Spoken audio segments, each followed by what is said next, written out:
Bab 285, kembali ke rumah Lauren.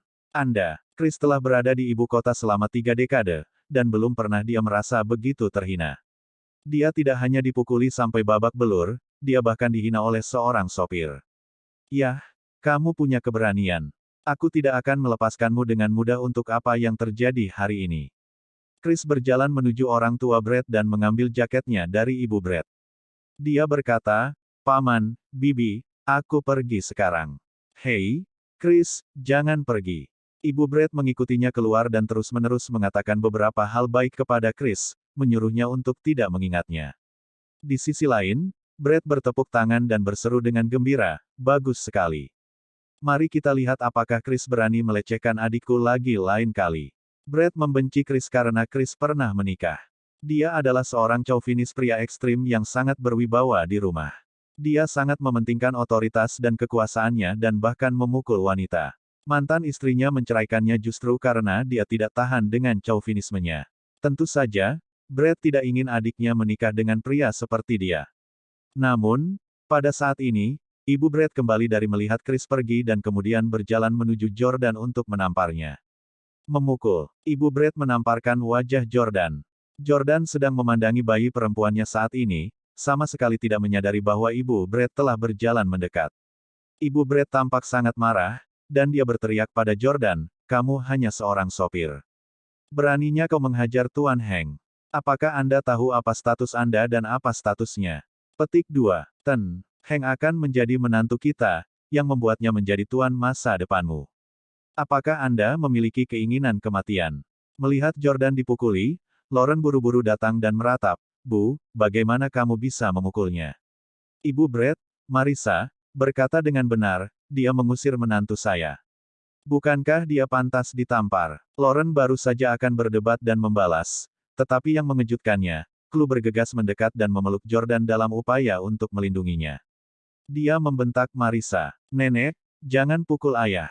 Semua orang langsung tercengang. Orang tua Brett tercengang, dan Clarice tidak tahan untuk tidak bertanya, "Chloe, apa yang kamu katakan? Pria ini ayahmu. Kamu orang yang menjatuhkan Lauren saat itu." Selain Brett, yang lain memandang Jordan dengan kaget dan benci. Sebelum Jordan bisa mengakuinya, Lauren buru-buru menjelaskan, "Tidak, Chloe mengada-ada. Dia tidak ada hubungannya dengan dia. Dia hanya sangat ingin memiliki ayah." Mendengar penjelasan Lauren, Clarice menghela napas lega. "Kamu menakuti saya. Saya pikir itu benar. Jika Anda hamil dengan anak sopir saat itu benar-benar tidak ada gunanya." "Haha." Lauren mengabaikan Clarice dan malah menatap Jordan. "Kau tidak terluka, kan?" Jordan menggelengkan kepalanya. Dia menganggap tamparan itu sebagai kompensasi untuk Lauren. Lauren memelototi orang tuanya dengan tidak senang. "Aku akan pulang." Brett buru-buru berkata, "Biarkan sopirku mengantarmu ke sana." Lauren melirik Jordan, yang juga ingin terus tinggal bersama mereka. Dia berkata, "Baiklah." Mereka bertiga keluar. Lauren mengendarai Jeep Wrangler merah. Ketika mereka sampai di mobil, Jordan berinisiatif dan berkata, "Biarkan aku mengemudi." Petik 2. Namun, Lauren membantah, "Tidak apa-apa. Anda bisa duduk di sana." Meskipun Lauren terlihat rapuh, terlihat dari mobil yang dikendarainya bahwa dia adalah wanita yang mandiri dan kuat. Gadis seperti dia lebih suka menyelesaikan semuanya sendiri. Chloe juga meraih tangan Jordan dan berkata, "Ibu pandai mengemudi. Biarkan dia menyetir sementara kau menemaniku, ayah." Petik 2. Jordan mencubit pipi kecil Chloe. Sejak pertama kali mereka bertemu di kafe, dia sudah lama tahu bahwa dia sangat memujanya dan memiliki banyak hal untuk dikatakan padanya. Dia ingat bahwa Audrey tidak bisa menahan diri untuk mencoba memeluknya untuk kedua kalinya di sana. Setelah Audrey menggendongnya, Jordan ingin menggendongnya juga. Ketika Jordan hendak menggendong Chloe, Chloe membuka tangannya untuk membiarkannya melakukannya. Namun, Lauren menghentikan mereka. Jordan tidak tahu mengapa Lauren tidak membiarkan dia menggendong putrinya sendiri. Jordan membuka pintu kursi belakang dan membawa Chloe ke dalamnya. Dia berkata, "Oke, aku akan duduk denganmu dan membiarkan Mommy mengemudi." Jordan dan Chloe duduk berdampingan di dalam mobil, dan Chloe tiba-tiba meminta, "Aku ingin duduk di pangkuanmu, ayah." Petik 2. Lauren, yang duduk di kursi pengemudi, dengan panik menegur Chloe. Namun, Jordan mengambil clue dan meletakkannya di pangkuannya sebelum berkata kepada Lauren, biarkan dia duduk seperti ini. Saya akan memegangnya. Itu akan aman. Lauren menggelengkan kepalanya. Clue biasanya sangat patuh, tapi dia agak nakal hari ini karena suatu alasan. Keterampilan mengemudi Lauren memang luar biasa, terutama keterampilan parkirnya. Dia bisa memarkir mobil dengan mudah tanpa melihat rekaman kamera mundur. Tak lama kemudian, ketiganya kembali ke rumah tempat mereka tinggal. Jordan bertanya, mengapa kamu tinggal di sini? Apakah karena kamu diusir oleh keluargamu setelah apa yang terjadi di antara kita? Petik 2. Lauren berkata, saya adalah orang yang ingin pindah. Orang tua saya terus membuat saya pergi kencan buta ketika saya tinggal di sana. Ini benar-benar menjengkelkan. Petik 2. Jordan berkata dengan rasa ingin tahu, mengapa kamu tidak menikah dalam beberapa tahun terakhir? Dengan kondisimu, kamu seharusnya dapat menemukan pria yang baik bahkan jika kamu memiliki seorang putri, kan? Petik 2. Lauren tidak ingin menjawab pada awalnya. Dia berhenti sebelum berkata, saya tidak ingin mengorbankan diri saya karena orang tua saya mengatur aliansi pernikahan untuk saya demi kepentingan keluarga. Petik 2. Oh. Jordan tidak melanjutkan penyelidikan lebih lanjut karena dia tahu bahwa Lauren adalah seorang wanita dengan standar cinta yang sangat tinggi. Berjalan ke ruang tamu, Lauren meraih tangan Clue dan berkata, Clue, kamu belum berlatih piano hari ini. Jordan mengamati perabotan dan dekorasi ruang tamu, yang relatif sederhana dan bahkan lusuh dibandingkan rumah besar yang pernah ditempati Jordan sebelumnya. Fakta bahwa Lauren memilih untuk tinggal di tempat seperti itu sudah cukup untuk menunjukkan bahwa dia bukan wanita materialistis, tidak seperti Hailey. Ketika Jordan melihat piano Steinway diletakkan di ruang tamu, dia berkata, Clue sudah mulai belajar bermain piano.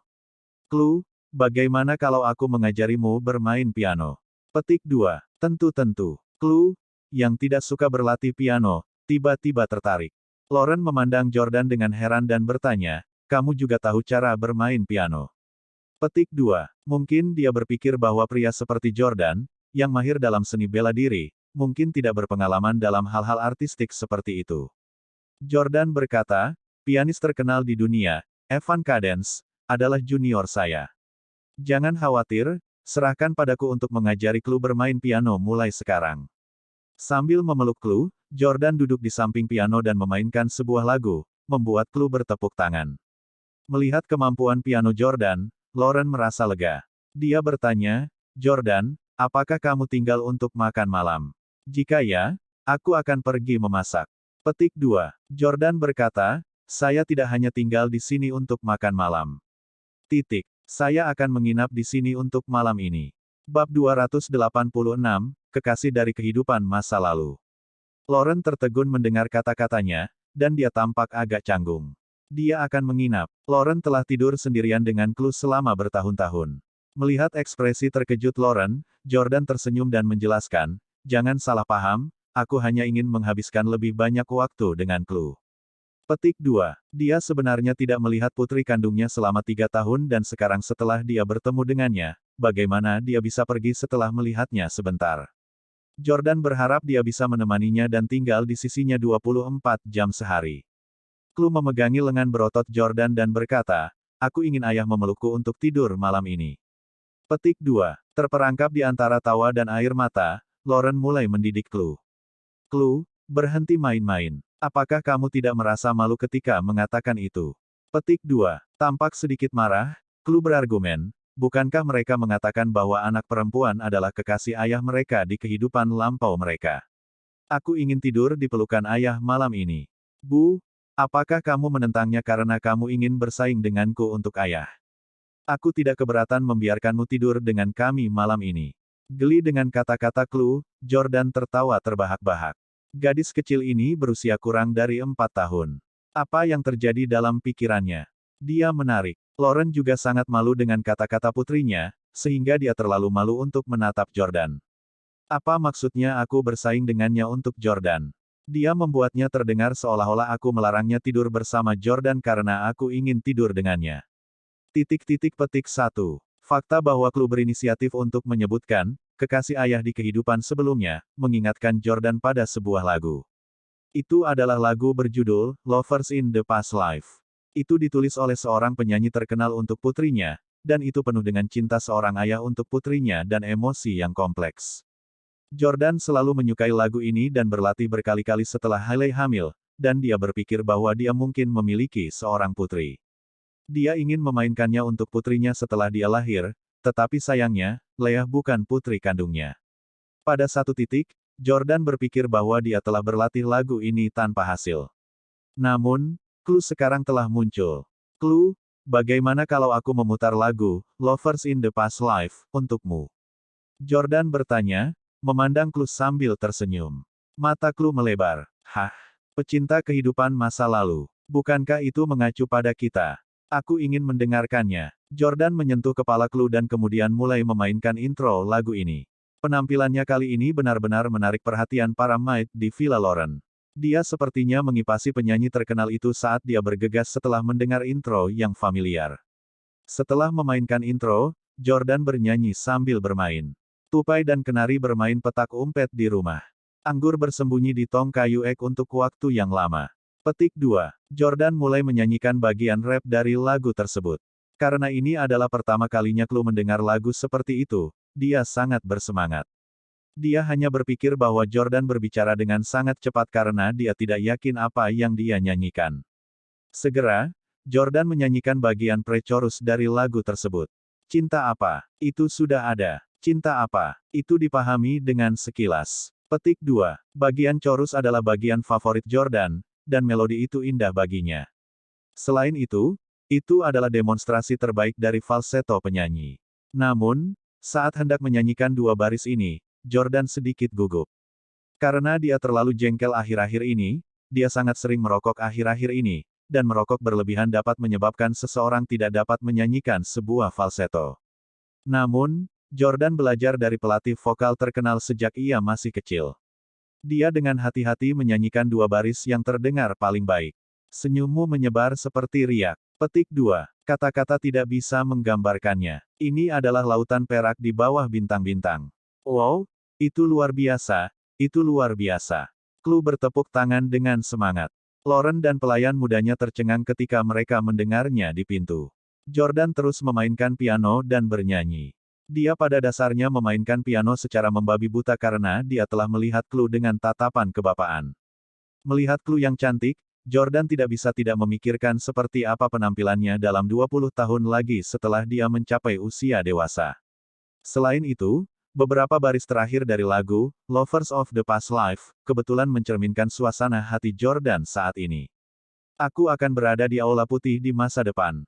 Dan menyerahkan tangan yang sudah lama aku pegang kepada pria lain. Air mata mengalir turun setetes demi setetes. Petik 2. Aku akan tersentuh. Melihat kebahagiaanmu dari jauh. Sama seperti kita dulu di kehidupan terakhir. Setelah Jordan menyanyikan lagu itu, Clue bertepuk tangan dengan semangat. Bagus sekali. Saya ingin belajar memainkan lagu ini. Jordan tersenyum dan berkata kepada Clue, lagu ini terlalu sulit untukmu. Kami harus mulai dari dasar, dan Anda harus membangun fondasi yang baik sebelum Anda bisa bermain. Petik 2. Ayah, ajari aku dasar-dasarnya. Saya ingin mempelajari dasar-dasarnya, kata Clue. Baik, Jordan baru saja akan mengajari Clue bermain piano ketika dia tiba-tiba menemukan Lauren dan pelayannya masih berdiri di pintu. Lauren hendak keluar dari ruang tamu dan pergi ke dapur untuk memasak. Jordan mengira dia sudah lama pergi. Lagu itu hampir 4 menit. Mungkinkah Lauren berdiri di sini mendengarkanku bermain dan bernyanyi? Petik 1. Kamu belum pergi memasak. Jordan menatap Lauren. Oh, aku akan segera pergi. Lauren panik dan buru-buru berjalan keluar dari pintu. Pelayan itu juga mengikuti dengan penuh semangat dan bertanya, Nona Howard, apakah pria ini ayah Clue? Ya Tuhan, dia sangat tampan dan memainkan piano dan bernyanyi dengan sangat baik. Tidak heran Anda tidak menyukai pria lain, dan Anda telah menunggunya. Petik 2. Lauren berkata dengan galak kepada pelayan itu, jangan mengoceh omong kosong. Dia punya pacar. Hah? Mendengar ini, pelayan itu merasa sedikit kasihan pada Lauren. Nona, jika itu hanya pacar dan dia belum menikah, rebut dia darinya. Jangan biarkan wanita lain mengambil priamu. Lauren menyodok dahi pelayannya dan berkata, berhentilah mengoceh omong kosong. Aku belum pernah menjalin hubungan seperti itu dengannya. Cepat pergi mencuci sayuran. Aku perlu memasak. Pelayan itu tersenyum dan berkata, kamu bilang kamu tidak memiliki hubungan seperti itu, tetapi ketika Tuan Howard datang, kamu tidak memasak sama sekali. Namun, Anda memasak hari ini. Hehe. Lauren memelototi pelayan itu, yang tidak berani melanjutkan pembicaraan dan malah dengan patuh mencuci sayuran. Pada saat ini, Jordan sedang mengajari Chloe piano. Dia menemukan bahwa Chloe telah mempelajari gerakan tangan yang benar untuk bermain piano dan juga bisa memainkan melodi sederhana. Oleh karena itu, dia menganggap bahwa dia seharusnya belajar untuk sementara waktu. Jordan bersyukur Lauren telah mengajari Chloe bermain piano karena dia selalu menginginkan putrinya bermain piano. Chloe, apakah guru mengajarimu kuncinya?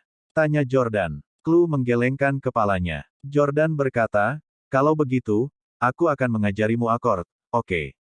Petik 2. Chloe mengangguk. Jordan memegang tangan Chloe dan berkata, bagaimana kalau aku mengajarimu akord yang paling sederhana, akord C. Namun, Chloe membantah, saya tidak ingin belajar yang paling sederhana. Saya ingin belajar yang paling spesial. Memang, dia telah mengikuti Jordan, yang menyukai hal-hal paling istimewa di dunia. Jordan memikirkannya dan bertanya-tanya chord mana yang paling spesial untuk Chloe. Jordan sudah tahu mana yang harus diajari Chloe. Bab 287, memanjakan putrinya tanpa batas. Jordan berkata kepada Chloe, Chloe, aku akan mengajarimu kunci pertama. Mungkin sulit, tapi ini sangat spesial. Chloe menatap Jordan dengan tatapan tegas di matanya. Saya tidak khawatir itu mungkin sulit. Jordan menekan tangan kanannya pada tuts untuk mendemonstrasikan, dan suara akord F maj 7 berbunyi. Jordan tidak mengajarinya akord F tetapi akord F maj 7, yang jauh lebih rumit. Menurut pendapat Jordan, akord F adalah akord ortodoks yang mirip dengan anak-anaknya yang sah yang telah dilahirkan oleh Hailey atau yang akan dilahirkan oleh Victoria. Di sisi lain, akord F maj 7 memiliki tambahan E, Mi, membuat warnanya lebih tegas dan lebih istimewa. Jordan merasa bahwa itu adalah warna milik Chloe. Karena Chloe masih terlalu muda untuk memainkan nada F, A, C, dan E secara bersamaan, Jordan menyuruhnya memainkannya secara terpisah. 4 nada F, A, C, dan E dimainkan berulang-ulang. Setengah jam berlalu. Duduk di dekat meja makan, Jordan memandangi makanan yang terhampar di hadapannya. Dia berkata terus terang, Nona Howard, Anda hanya membuat 2 hidangan setelah sekian lama memasak. Petik 2. Hanya ada 2 piring sayuran di atas meja dan panci sup kecil.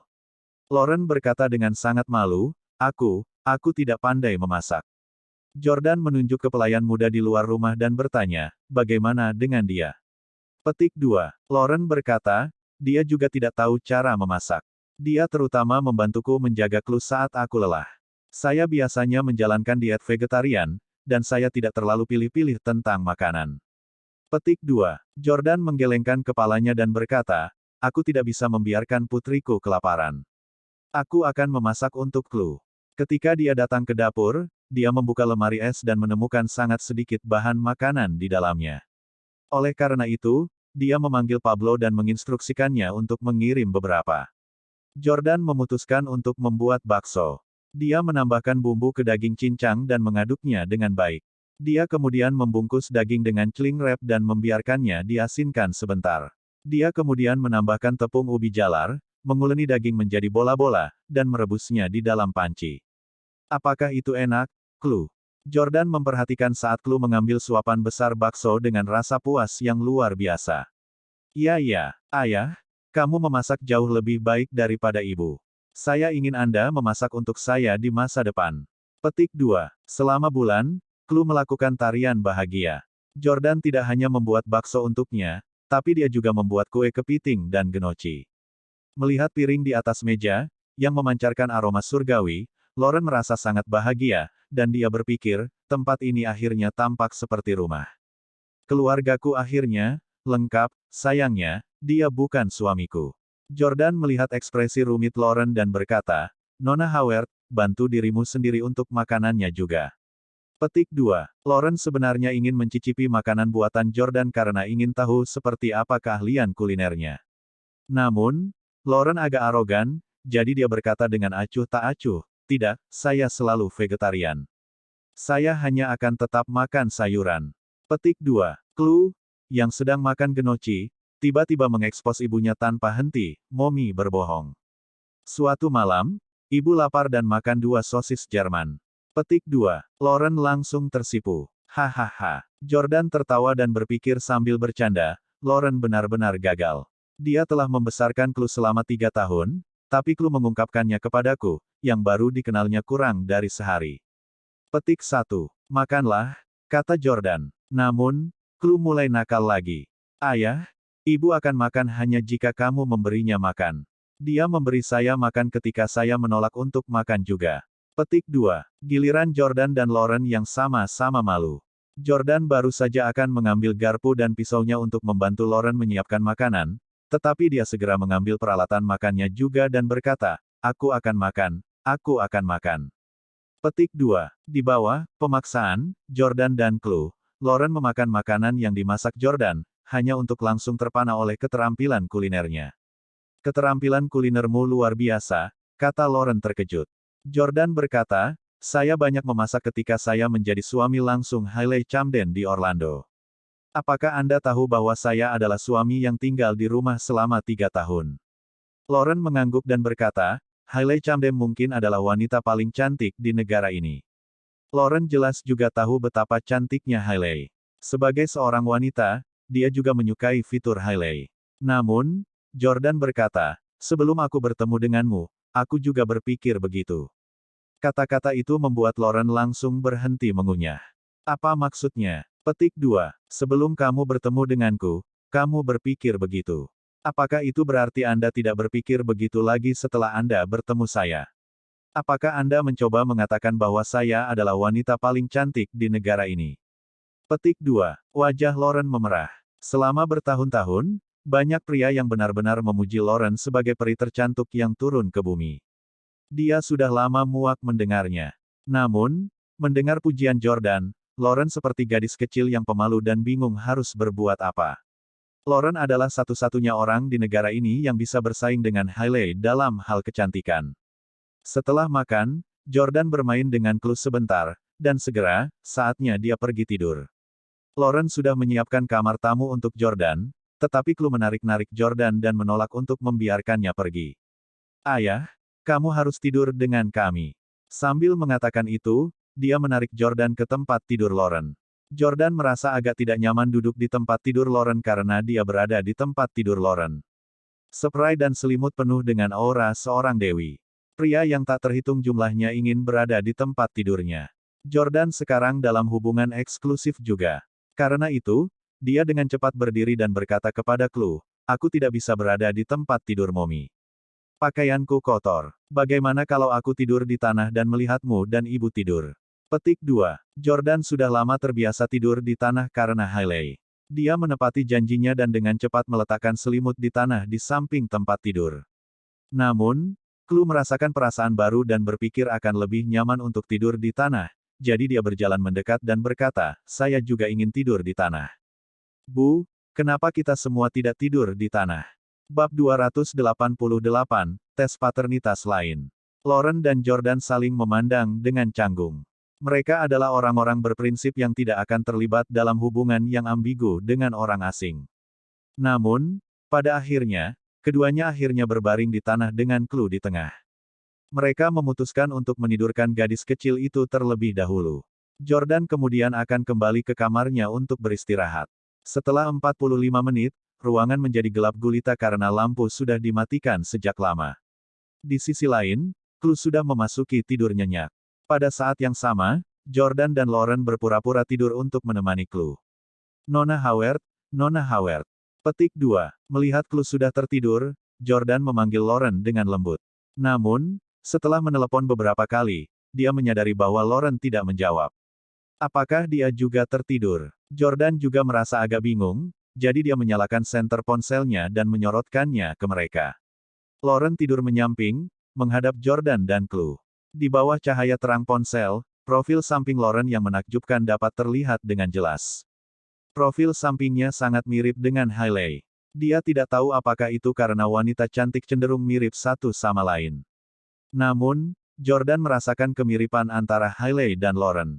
Nona Howard. Jordan mengulurkan tangannya dan menyentuh lengan Lauren yang terbuka. Karena dia mengenakan piyama, Jordan tidak menyentuh kulitnya. Namun, itu membuat Jordan bingung karena dia sudah tahu kalau Lauren tidak tidur sama sekali. Dia jelas tidak tidur, jadi kenapa dia tidak menjawab saat aku memanggil namanya? Petik 1. Jordan dengan hati-hati mengamati ekspresi Lauren dan menemukan bahwa dia terengah-engah karena gugup ketika dia menyentuhnya. Tiba-tiba, Jordan teringat terakhir kali mereka berdua bertemu di kafe nostalgia di New York. Saat itu, untuk menguji apakah ada pengawal di luar yang mengawasi Lauren, Jordan sengaja berpura-pura menggoda dan menciumnya. Itulah tepatnya bagaimana Lauren berperilaku. Dia bernapas dengan cepat dengan kegugupan yang luar biasa. Namun, dia tidak berteriak keras atau menolaknya. Dia sepertinya memberikan persetujuan diam-diam kepada Jordan untuk menciumnya. Ya ampun. Jordan sepertinya mengerti mengapa Lauren berpura-pura tidur. Dia memperhitungkan bahwa dia mungkin mengira Jordan hanya menguji apakah dia tidur dengan memanggil namanya. Dia mungkin berpikir bahwa aku akan diam-diam mengambil keuntungan darinya dan menciumnya atau sesuatu jika dia tidak tidur. Faktanya, banyak pria suka melakukannya di dunia ini. Namun, Jordan tidak berpikir demikian. Dia memanggilnya untuk sesuatu yang serius. Jordan langsung berkata, "Nona Howard, saya tahu Anda tidak tidur. Bisakah kamu keluar sebentar jika kamu masih terjaga? Saya punya sesuatu untuk dikatakan kepada Anda." Petik 2. Mendengar kata-kata Jordan, Lauren akhirnya membuka matanya dan berkata sambil tersipu canggung, "Oke." Petik 2. Saat itu musim dingin, jadi di luar sangat dingin. Keduanya mengenakan mantel tebal mereka dan keluar dari halaman. Mereka menemukan bahwa halaman sudah tertutup lapisan tipis salju putih segera setelah mereka melakukannya. Ini turun salju. Jordan dan Lauren sama-sama gembira. Mereka tampaknya sangat menyukai salju. "Apakah kamu suka salju juga?" tanya Jordan. Lauren mengangguk dan berkata, "Chloe dan aku sama-sama suka salju." Petik 2. Karena Chloe juga menyukai salju, apakah kita akan bermain ski dalam beberapa hari? Jordan akan tinggal di sini selama beberapa hari. Tentu, Lauren setuju dengan senang. Jordan dan Lauren berdiri di luar pintu, mengagumi kepingan salju yang terus terbang turun dari langit. Setelah menonton dengan tenang beberapa saat, Jordan akhirnya angkat bicara. "Nona Howard, saya tidak menyangka akan bertemu dengan Anda hari ini. Saya belum memiliki kesempatan untuk mengobrol dengan Anda hari ini. Ada banyak hal yang ingin aku tanyakan padamu." Petik 2. Lauren memasukkan tangannya ke dalam saku dan berkata, "Silakan." Jordan berkata, "Siapa di keluargamu yang tahu bahwa kakakku menjebakmu dan aku saat itu dan bahwa Chloe adalah putriku?" Petik 2. Jordan menduga bahwa sebagian besar keluarga Howard pasti tidak mengetahui hal ini. Ya, setidaknya, juru mudi mungkin belum tahu. Jika keluarga Howard tahu bahwa dialah yang telah mencemari Lauren, mereka pasti sudah mengirim seseorang untuk membunuhnya sejak lama. Sebaliknya, mengingat hubungan antara kepala keluarga Howard dan kakek Jordan, Howard seharusnya menelepon yang terakhir dan meminta penjelasan, setidaknya. Hasilnya mirip dengan apa yang diharapkan Jordan. Lauren berkata, "Brett adalah satu-satunya orang yang saya ajak bicara tentang ini. Saya tidak tahu apakah dia telah memberitahu orang lain." Petik 2. Oke. Jordan merasa Brett adalah satu-satunya Howard selain Lauren yang tahu tentang masalah ini. Lauren berkata, "Saya tidak bermaksud memberitahu Brett tentang hal itu pada awalnya, tetapi dia terus bertanya kepada saya tentang hal itu, dan kami juga sangat dekat. Tahun lalu, saya tidak bisa menahannya dan memberitahunya tentang hal itu. Namun, saya mengatakan kepadanya bahwa dia tidak diizinkan untuk melihat Anda atau membuat masalah bagi Anda. Dia tidak menyentuhmu, kan?" Jordan berpunuk dengan dingin dan berkata, "Aku sudah mendapatkan pemahaman yang jelas tentang hubunganmu dengan saudaramu." Petik 2. Memang, dia tidak datang kepada saya secara langsung dan malah pergi menemui istri saya saat itu. Hailey. Untuk apa dia mencari Hailey? Lauren tercengang. Terlalu malu untuk mengatakan yang sebenarnya, Jordan berkata, "Beberapa waktu lalu, Hailey hamil dengan sepasang anak kembar. Salah satunya adalah ayah dari Brett." Petik 2. Lauren langsung kaget mendengar kata-kata itu. "Apa, Brett?" Lauren tidak percaya bahwa adiknya akan melakukan hal seperti itu. Dia tahu bahwa Brett telah melakukan semua ini demi dia, jadi dia ingin kembali ke Jordan melalui metode seperti itu. Lauren sangat malu sehingga dia kehilangan kata-kata dan berlutut di depan Jordan di tempat. Maafkan aku, Jordan, kakakku pasti melakukannya karena aku. Aku hanya punya satu adik laki-laki. Saya harap Anda bisa menjadi bangsawan dan memaafkannya. Petik 2. Selama kamu tidak membunuhnya, kamu bisa menghukumnya sesukamu. Petik 2. Lauren jelas tahu seberapa kuat Steles itu. Jika keturunan Steles dihina sedemikian rupa, konsekuensinya pasti akan serius. Jordan menatap Lauren, yang berlutut di tanah. Kepingan salju terus berjatuhan di rambut lembut Lauren. Cahaya redup di halaman membuat Lauren merasakan keindahan yang aneh. Jordan membungkuk dan menarik Lauren ke atas. Dia berkata, bangun. Saya tidak ingin menyebutkan masalah ini untuk saat ini. Kami akan membicarakannya di masa depan. Setelah membantu Lauren berdiri, Jordan berkata, ada satu hal lagi yang ingin aku diskusikan denganmu. Petik 2. Aku ingin melakukan tes paternitas untuk Chloe. Nona Howard, tolong jangan salah paham. Saya pasti tidak berpikir bahwa Anda menipu saya. Saya tahu keluarga Howard cukup kaya dan tidak akan mengingini uang keluarga saya sama sekali. Saya tahu Anda tidak akan mencoba berbohong kepada saya bahwa Chloe adalah putri saya. Namun, saya harus melaporkan masalah ini kepada keluarga saya. Setiap anak harus menjalani tes paternitas. Kamu seharusnya mendengar saudaraku menyebutkannya sebelumnya. Pengaruh dan kekuatan Steles luar biasa. Membiarkan Chloe bersatu kembali dengan Steles akan baik untuk masa depannya. Jordan tidak meragukan bahwa Chloe adalah putri kandungnya karena dia memiliki komunikasi telepati dengannya. Namun, Jordan sedikit takut setelah insiden dengan Hailey. Dia akan merasa jauh lebih lega setelah ujian. Lauren memikirkannya dan berkata kepada Jordan, tentu. Bab 200